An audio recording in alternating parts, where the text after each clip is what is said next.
Ever whispered like a secret to a glass of water, hoping it would keep you safe? Uh-huh. Kind of a funny thought, but today we're going to dive into a source that explores this idea of, if water can hold memories. Sounds intriguing. It is. It's called Does Water Really Have a Memory? Let's dive in. And we'll be looking at Dr. Masaru Emoto's experiments, a Japanese researcher. Oh, yes, Emoto. He's the one who claimed that water, could be influenced by things like our words or music. Yeah, even like emotions. Right. It was pretty mind-boggling. I mean, his experiments really captured the public's imagination. He exposed water to all these different stimuli, and according to him, water exposed to positive vibes, like uplifting music, formed these stunning symmetrical ice crystals. Oh, wow. So it's like water was creating its own art. Yeah, it's a really cool thought. So what about the negative vibes? Well, Emoto said that when water was exposed to, let's say, less positive things, think like angry music or the word hate, the ice crystals were more chaotic and less visually appealing. So it's like water was mirroring the energy it was exposed to. Exactly. And his photos of these crystals were pretty striking.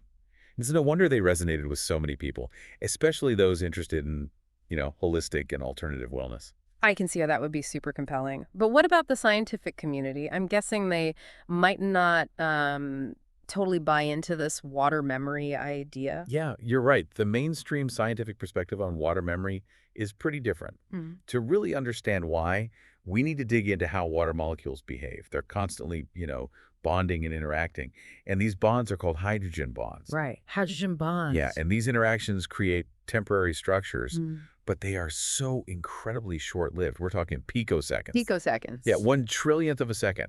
These structures are essentially blinking in and out of existence faster than you can blink. Wow, okay. So if those structures are changing that fast, how could water possibly hold on to, memories? I mean, let alone be able to tell the difference between, Mozart and heavy metal. That's the big question, right?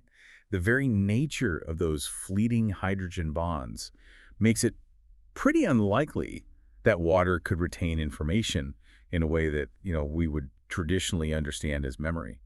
So scientifically speaking, water is more like a fleeting canvas than a memory bank. But those photos, like you said, they are pretty compelling. Did anyone try to replicate his findings, in a more controlled setting? Despite how popular his work was, there haven't been any peer-reviewed scientific studies that could replicate his findings under really strict conditions. Oh, interesting. So if no one's been able to replicate his results, what are some of the reasons scientists are skeptical about his claims? Well, one major critique is the lack of reproducibility. Reproducibility is kind of the gold standard in science. Right. If you can't repeat the experiment and get similar results, there's probably something wrong. Exactly. And another issue is how subjective it is to judge the beauty or ugliness of a crystal. I mean, what looks harmonious to one person might seem totally chaotic to someone else.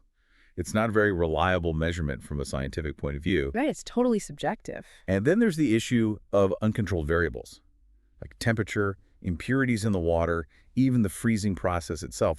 All these things can impact how the ice crystals form. And these weren't always accounted for in Emoto's work, which adds to the skepticism. It sounds like Emoto's photos, while beautiful, might not be the most scientifically sound evidence for water memory. But I'm curious, why do you think this idea is still so popular, even without scientific backing? That's a great question. And I think it speaks to the human element here. We are fascinated by the unseen, the mystical. There's just something alluring about the idea that our emotions can actually have a tangible impact on the world, even on something as basic as water. It kind of bridges science and spirituality. Absolutely. For many, it's about meaning. It's about connecting to something bigger than ourselves. It's really interesting how, even if science might not back it up, the concept of water memory still gets people thinking and sparks their imagination. It definitely does. And it makes you think about the role of water in our lives and the possibility of deeper connections within nature. And speaking of connections, in our next segment, we'll delve into how different cultures view water and how that might connect to this whole idea of water memory. It's interesting, as we talk about the science behind water memory, I keep thinking about how important water is to us in so many other ways. Oh, yeah, definitely, culturally and spiritually. Yeah, exactly. I mean, it's a big part of our daily lives in more ways than just drinking it. It's true. Water is hugely important culturally and spiritually in so many societies around the world. Right, it's a symbol of purity, Mhm. cleansing, renewal.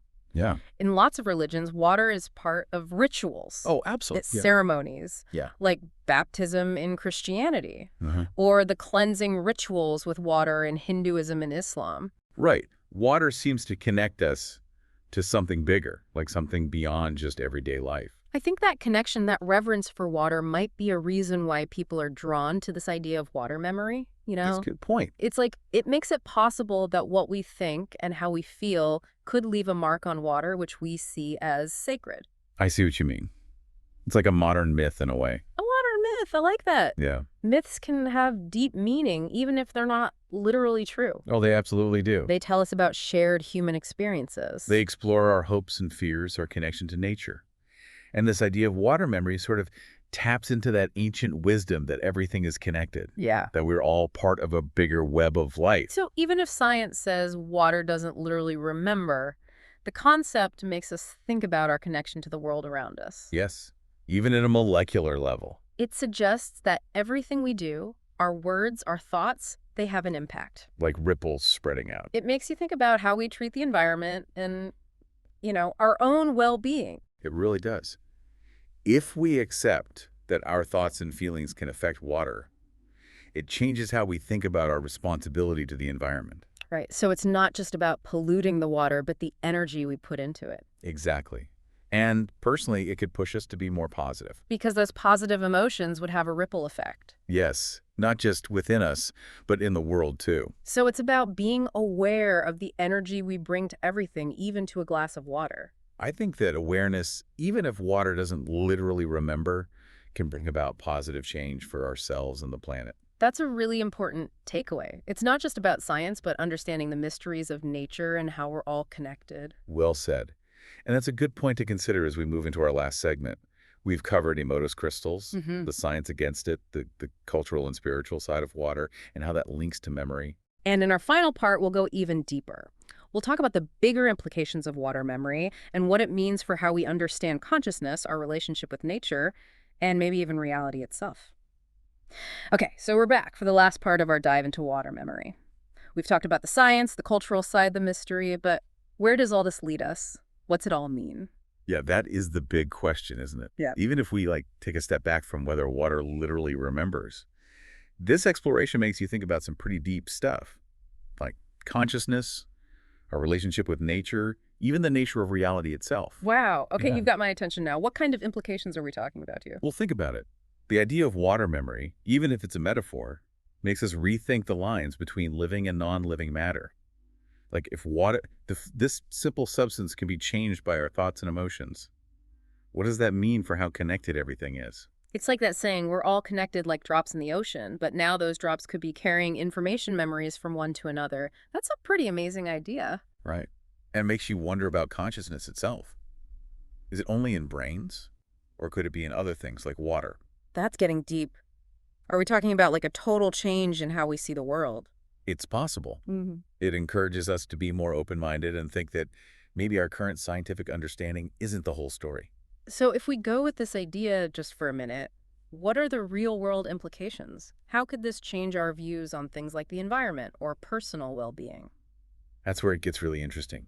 If we say our thoughts and feelings can affect water, it adds a whole new level to environmental responsibility. We might be more careful about the energy we bring to our interactions with water, like the ocean, a river, even the water we drink. So it's not just about polluting it physically, but the energy, the vibes we give off. Exactly.